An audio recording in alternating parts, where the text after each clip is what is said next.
What's going on, you guys? It's your boy DMD, and this weekend I participated in a case tournament at Toon Gaming in Greenville, South Carolina. I played live Twin Spright, and I had a blast, honestly. It was 5 really intense rounds of Swiss before we cut to top cut, and it was just a blast. I had a great time with my opponents. A lot of really sweaty competitive Yu-Gi-Oh, which I love. And I just wanted to bring you guys the results of my hard work. I ended up getting a box and a half of Battles of Legend Terminal Revenge, and I was really proud of myself. I thought I played well throughout the course of the day. There were a few misplays I made, but it wasn't anything that couldn't be rectified, and I did rectify it, and I finished 4-1 after Swiss. So just to get it all started off, I just wanted to bring you guys the list first so I can offer some commentary afterwards.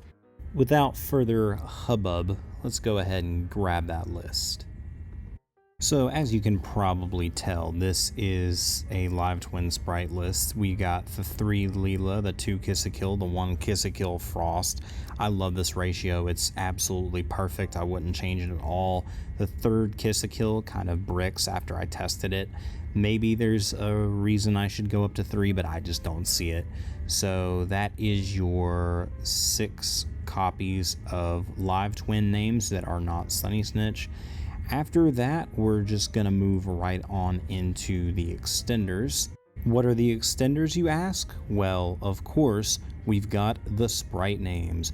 We are on 3 blue, we are on 3 jet, we are on 2 copies of red, and we are on 1 copy of carrot. This is the bread and butter Sprite lineup that everybody has been playing since the get-go, I think, honestly. And that probably will not change. Moving on to the spells, we've got the 3 Sunny Snitch, we've got the 3 copies of Starter, Rotas for both, well, one's an E-Telly, but Rotas for both the Sprite and the live twin names. Moving on to your utility cards, we've got the Smashers, the 1 Gem Burst, we've got the 1 Double Cross to serve as our Sprite spells and traps. And these cards were fantastic all day, except Gamma Burst, who could not stay out of my hand. Moving on past that, we'll get right into that non-engine, which is a good big chunk of the deck, to be honest. We've got the 3 Ash Blossoms, the 3 copies of Droll and Lockbird. I love this card right now. This card's god tier, honestly. People don't play around it, and they get punished, like my opponent on Snake Eye did. My 3 copies of Effect Veiler and 3 copies of Infinite Impermanence. These cards are kind of bread and butter this format, especially against Snake Eye, so I don't see them not being played. The Veiler was Ogre before this event, but I switched it in for Veiler, and I did not regret my decision. 2 copies of Pot of Desires. This card is crazy. I know a lot of people will hate this card in this deck, but I swear by it. It is amazing to do your full combo and then draw 2. Card is phenomenal in this deck. Play Prosp if you want, but catch me drawing 2 off of this and then another card off Kiss a Kill. Like, the draws in this deck are insane. I would play this post side and I drew Anti-Spell Judgment 1 game, so that was the end of that match. Card's goated. And then finally, to round out the main deck, we have 2 copies of Forbidden Droplet. This card's really good. There are times in this deck where you can have a little bit of difficulty going second and breaking boards and playing into boards, and Droplet kind of helps that. But nonetheless, for the extra, we have double Kiss a Kill, double Leela, 1 SP Little Knight, 1 Akashic Magician that I never summoned, 1 Sprite Sprint. This can help you go into your live twin combo if you only open Sprite names, because you can use it to make Gigantic and summon the other twin that you don't summon off of Sprint out of your deck. So that way you can just convert it into a Kiss a Kill and then start your live twin line.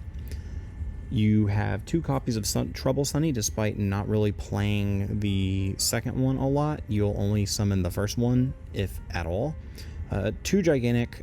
Ogre is prevalent in this format, and I found that the second Gigantic was coming up more as a result of that. So I do like the second Gigantic.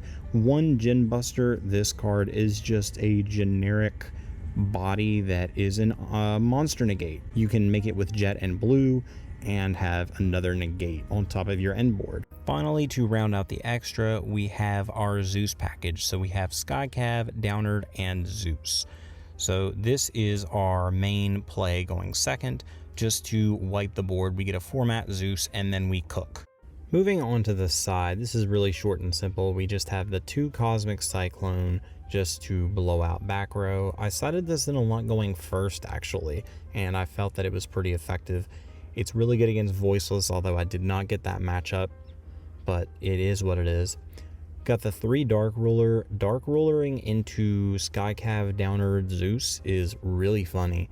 I did that to someone, and they lost that game very much. I also Dark Ruler Evenly someone. Speaking of Evenly, this card is God tier. Evenly goes absolutely insane. I would never ever cut this. I tried cutting this for one weekend and absolutely hated it, so we will not be doing that. Anti-spell, I drew this multiple times over the course of the day, and it is a sacky one of. Card's broken. 3 copies of Solemn Judgment and 3 copies of Solemn Strike. I love Solemn Strike. Jordan, actually, my buddy Jordan, who has done multiple profiles now on this channel, convinced me to play Strike because I felt that it was more insulation than just Judgment, and I really enjoyed playing a full Solemn Brigade.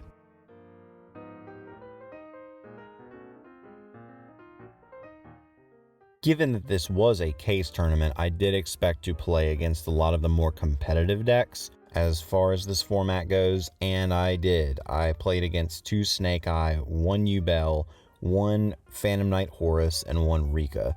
Obviously, the Phantom Knight Horus and the Rika were more rogue, but the Snake Eyes and the yugiohs I was pretty prepared for, if I do say so myself. So round 1, I played against Snake Eye, and I ended up winning the die roll. Unfortunately, game 1, I bricked. I opened unplayable. It was my only brick of the day, and of course it was game 1, round 1. Of course it would happen there. But I had to scoop it up and go to game 2 because there was no feasible way I was playing through the board because I couldn't even assemble my own. So on the crackback, I just died. I scooped it up, went to game 2, ended up getting that because I had Solemns and full combo. Like, there was just no way he was playing through it. And game 3, I did not see enough side to play through the board, plus hand traps. That's just is what it is. Moving on to round 2 here, and we're playing against Phantom Knight Horus. I swear I cannot go to Toon Gaming in Greenville without playing against Phantom Knight at least once. So I win the die roll, I go full combo, he cannot play through the board. So I have a plan in mind for game 2. So what I'm going to do, assuming that I can play the game, I'm just going to go Downard Zeus control. And that ends up being what I do, and it works. I clear the board, I Zeus the board, make sure the Griffin does not hit the board, and I just Zeus, and that is what it is. I keep a 2 material Zeus on the board, and he just kind of can't play on the crackback. So we move on to round 3. I'm up against Rika. I lose the die roll, however, my hand is like insane. I open Ash Imperm Veiler, so homie literally cannot play the game. He goes through his combo.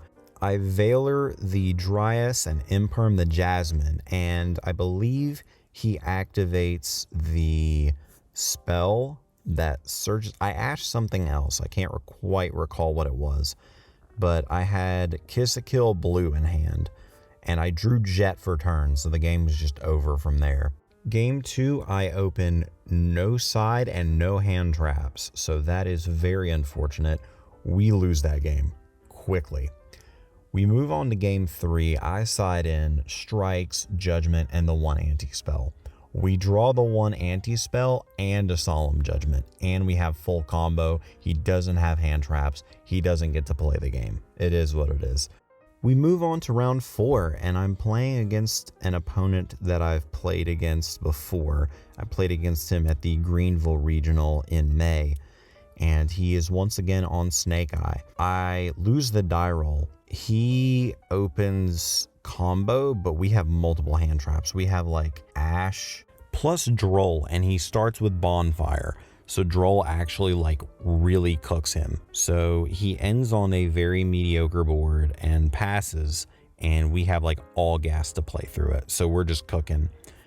We end up taking game 1 because we play through like the 1 or 2 interruptions he had, and then we move on to game 2. So with the Omni Negates gone, it's really safe to side in evenly matched against Snake Eye, and we do, and I draw it as my first card. However, my guy has the spice. He's actually playing Infernoid cards that I did not see game 1 in his Snake Eye list. It's actually kind of hot, not gonna lie.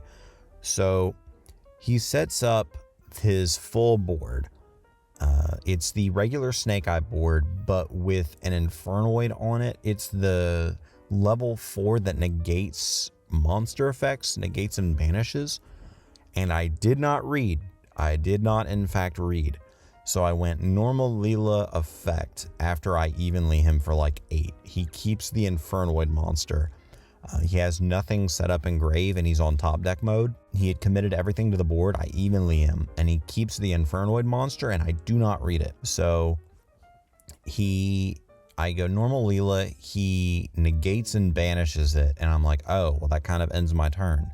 However, again, he's on top deck mode. He top decks nothing, and we just do it again next turn, and he can't play. So we take game number 2. So moving into round 5, we are playing against yugioh. I win the die roll, but unfortunately he has Super Poly, and Super Poly outs both my red and my carrot. So even though I open full combo, it does not matter because all I'm left with is Kiss a Kill and Leela on the board, and I can't really do anything. I'm just trying to survive, and unfortunately, even though I do survive, I just don't have enough crack back. So we just go to game 2, and I side in everything. I side in Solemns, Strikes, Judgments. I side in the one of Anti-Spell, and I do see the Anti-Spell. So we are kind of fine. We've got Judgment. I have the full setup. He can't really play. I just negate every card that he plays, card for card. I make sure that I'm doing all the 1-for-1 trades down to nothing that I can, and we end up taking game 2. However, even though that I won game 2, I'm terrified because I know I'm going to have to go second in game 3 against yugioh, and that can be really frustrating. And you have to draw really, really well and play really well to be able to play against them going second because they have so much interaction. However, homie messes up. He makes me go first game 3. I'm like, oh boy, I've sided in like 9 cards. He probably saw that and decided to make me go first. Well, fun fact, we did not see side. I opened Ash, Droll, Leela, Blue, Jet. So I'm looking at my hand like, wow, he just got hard punished for this. And we go full combo. We end on almost everything. We draw off of Kiss a Kill. It's not even like a side card. We literally just draw another Veiler. So we're just cooking. I'm like, he better open Super Poly, and he doesn't. So he doesn't get to play the game, and we take the last round of the day. Honestly, I had a blast. Shout out to all my opponents on Saturday. You were all really chill. I enjoy playing this game, even though this format is so terrible. It just feels really dirty and sacky, and I'm just not a fan. But I'm still a fan of Yu-Gi-Oh, and I had a great time. Shout out to Toon Gaming for sponsoring the event. Y'all are amazing. Keep doing what y'all do, and I cannot wait until the next case tournament. I had a blast, and I will be back for more. So thank you guys for watching. I hope you guys enjoyed this recap. It's that DMD, and your boy is out.